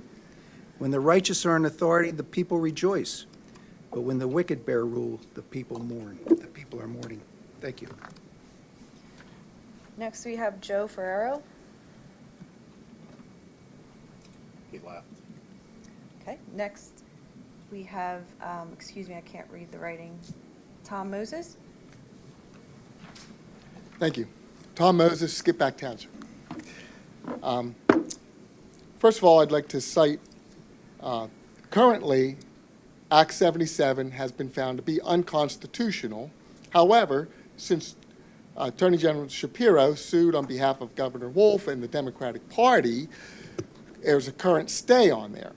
But it is been found to be unconstitutional, and the county, I believe, is not bound to follow the mail-in voting, which was a fraud to begin with because of... You're absolutely incorrect there. You're absolutely incorrect. Excuse me, it's my time. We are bound by state law. We are bound by state law. There is a stay. The county does not have the right to say that mail-in ballots You are bound by your oath to uphold the Constitution, sir. Right.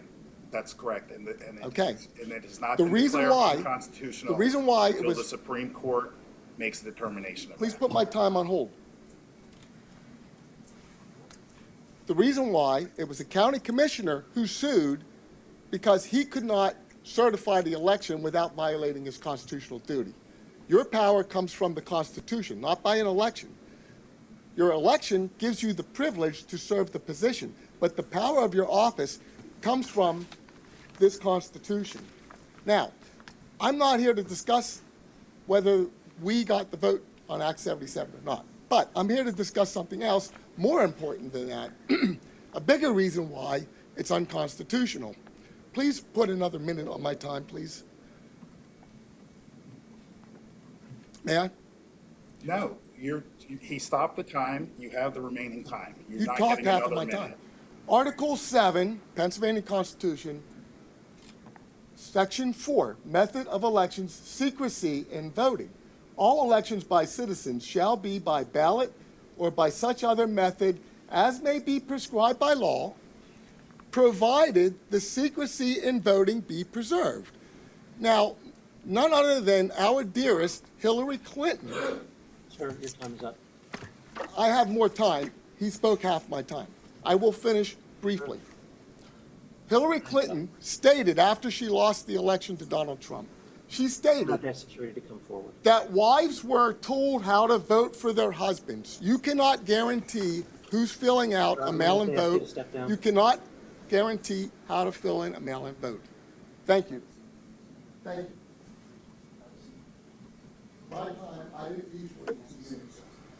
Next we have Barb Furman.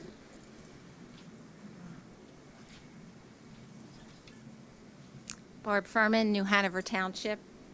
I am a judge of elections in my township and am committed to the guarantee of a free and fair election with the same rules for all registered voters, whether voting in person or by mail. I seek to understand the chain of custody of all mail-in ballots, the verification of signatures, the assurance of how the process works of collection and verifying when the last set of ballots are collected from drop boxes. What is the process at the vote counting center? It is easy to understand how mail-in ballots can be counted at their local precinct with local neighbors working together to count votes. But what are the safeguards in mass collection counting and last-minute votes? My precinct has over 3,000 registered voters. I represent all of these people and am committed to full transparency. That is a rather large precinct. Even the machines, how does one know how their vote was cast once they scan it into the machine? This county needs to be much more transparent on many facets of integrity of our voting systems. You, all three, plus all commissioners, are liable for any and all lapses in process and counting. If there were in fact more votes than registered voters cast, that constitutes fraud. If you approve machines that are in fact hooked to the internet, you are responsible. We the people are watching, we are involved, we are doing our research on all of the county's departments. No more can taxpayer money be blindly spent. Thank you. Ms. Furman, I want to thank you for being a judge of elections. I want to assure you that our machines are not connected to the internet. And I would invite you to speak with Dori Sawyer, who's our Director of Voter Services, who can give you the information you want on what the process is for mail-in ballots. But thank you for being a judge of elections. Next we have a few folks on Zoom. So Kim Henderson, you can unmute yourself. Kelly, I think we have one more in the room. Oh. Oh, sorry. Go ahead. Kim, we'll come back to you. Hello again. Hello, Your Honor. How are you? How are you? Just a quick question. Well, I have a question about letter E, the process for which there'll be a replacement for Mr. Gale. And I know I can't go back and forth with a question and answer, but maybe when the motion comes up, can you explain to the folks what exactly a sitting commissioner who is running for another office can and can't do with respect to being involved in the voting process? Are they allowed to go into voter services at all? If you could just lay that out during the motion, I'd just appreciate that. Thank you.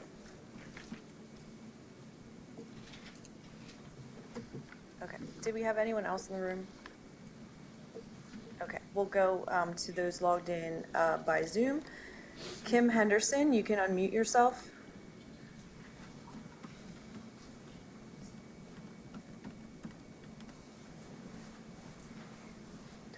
Okay, Kim, I don't see you unmuting here, so we're going to come back to you. We will go to Charles Serino. You'll just have to unmute yourself. Hello, can you hear me? Yes. Great. Thank you for taking this time. My name's Charles Serino. I'm Upper Moreland 6-2 Judge of Election. I've been the Judge of Election for over 20 years. We have voted in the Upper Moreland High School for as long as I've lived in Upper Moreland, which is over 35 years. And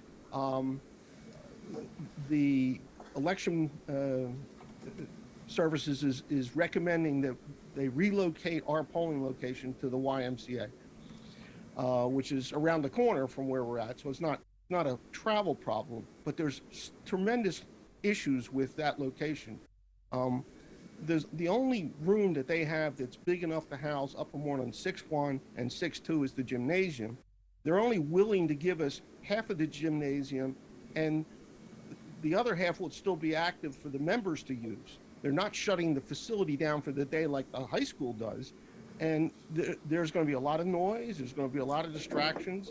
The gym's located in the back of the building, so you have to kind of walk through the whole building to get to it. It's just not a very conducive location for 2,000 plus people in 6-1 and 6-2 to come vote.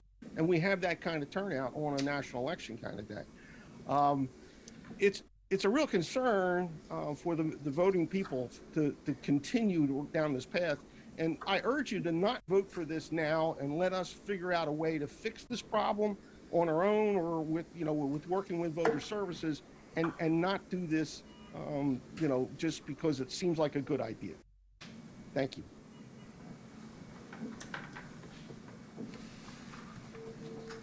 Next, we will go to back to Kim Henderson. Are you able to unmute yourself now?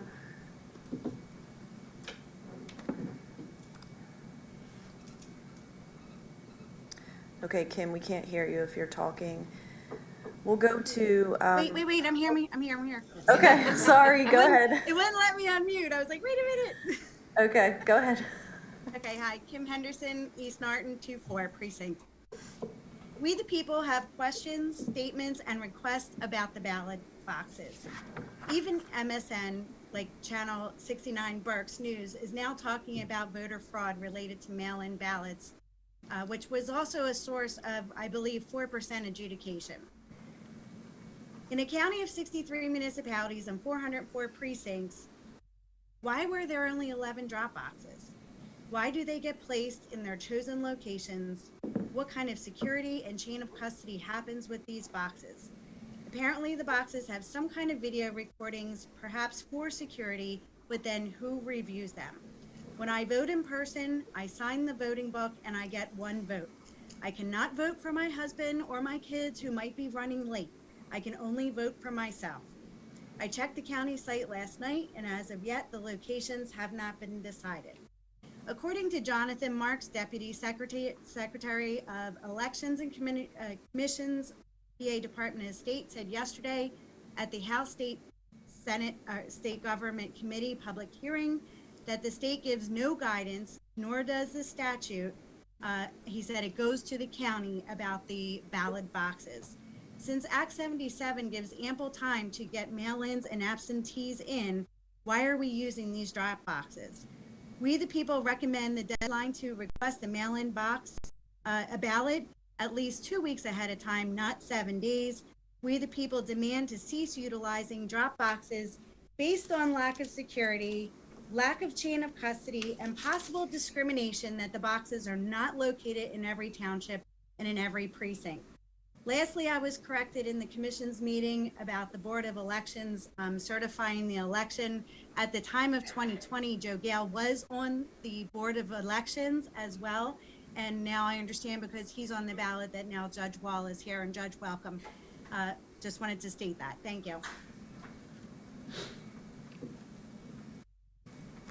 Okay, next we will go to Kenneth Christovich. You can now unmute.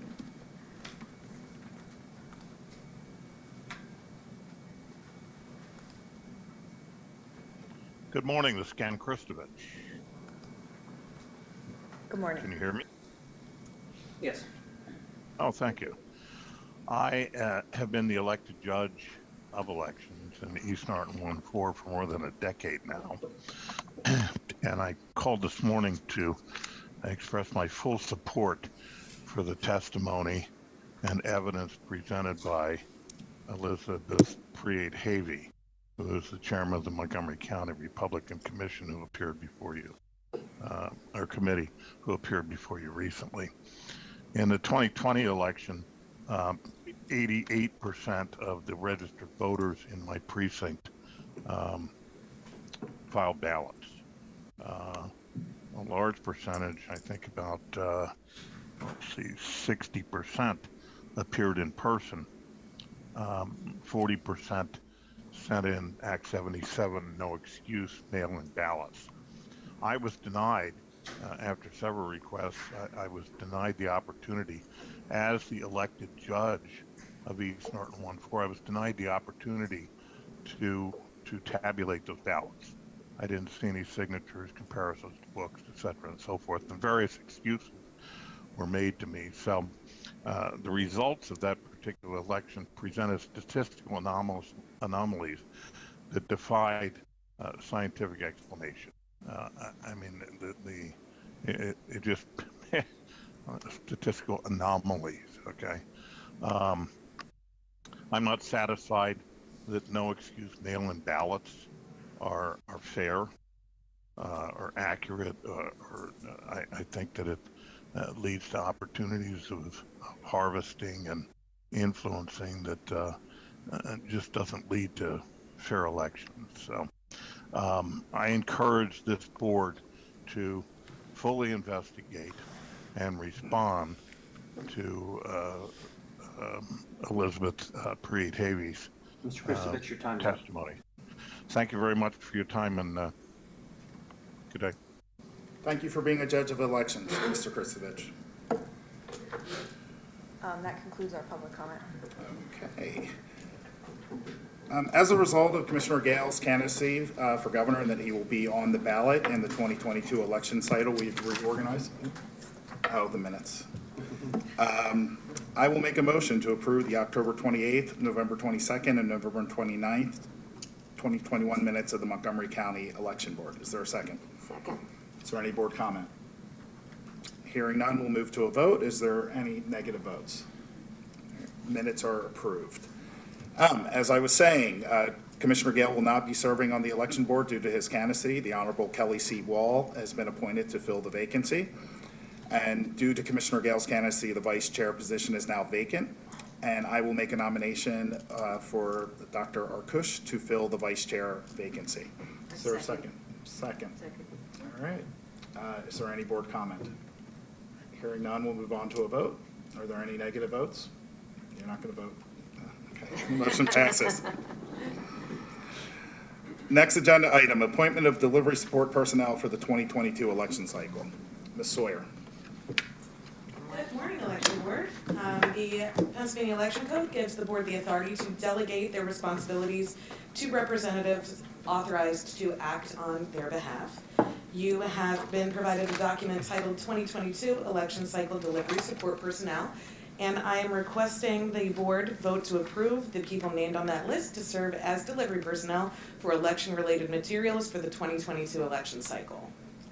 Okay, I will make a motion to appoint the individual so named in the attached document, 2022 Election Cycle Delivery Support Personnel, to assist in the delivery of election materials to election officials. Is there a second? Second. Second by Dr. Arkoosh. Is there any board comment? Hearing none? No. Is there any board comment? Okay, hearing none, we'll move on to a vote. Are there any negative votes? Motion passes. Authorization of changes to polling locations. Ms. Sawyer?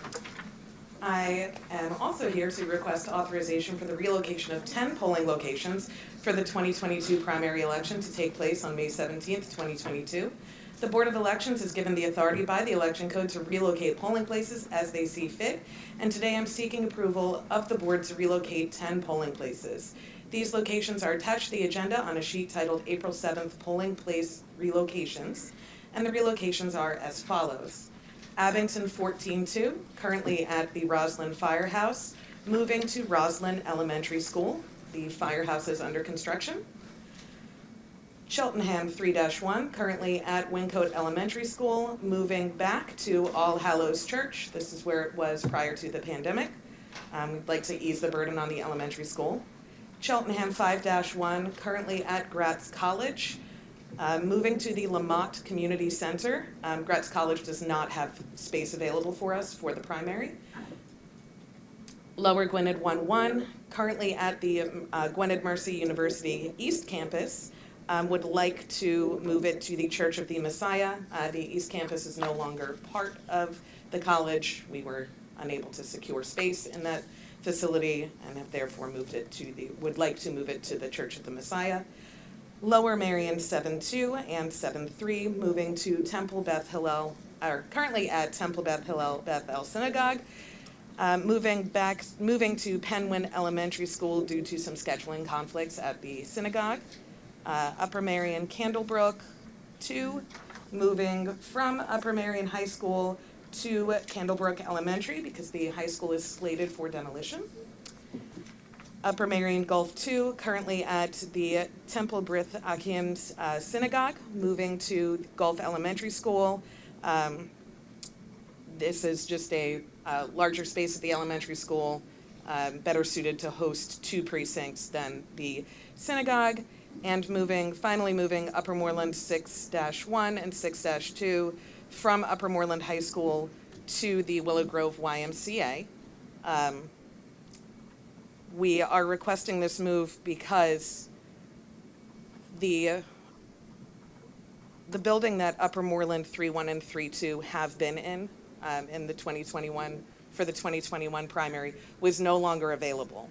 There weren't any other suitable buildings in those 2 precincts, and the election code says that we can only move outside of the precinct if we move to an adjacent precinct. So that made us move 3-1 and 3-2 to the high school. Keeping 6-1 and 6-2 there means that 7 precincts are voting at the high school. Given the anticipated voter turnout for the 2022 cycle, we don't feel that Upper Moreland High School can host 7 precincts. We did also receive some resident feedback on election day that it was very confusing in the gym to know which poll books to sign in at and which machine to put your ballot into. We have worked with the director at the YMCA who has been extremely accommodating. He has assured us that we will have the entire gym space on election day. This also means that other activities that would normally have to take place outside in the weather can take place inside. So all around, just a fantastic location for a polling place outside of the logistical change. All right, I will make a motion to approve the relocation of the 10 polling places named on the attached document titled April 7th, 2022 polling place relocations, beginning with the May 17th, 2022 primary election and continuing for all elections going forward. Is there a second? Second. Second by Dr. Arkoosh. Is there any board comment?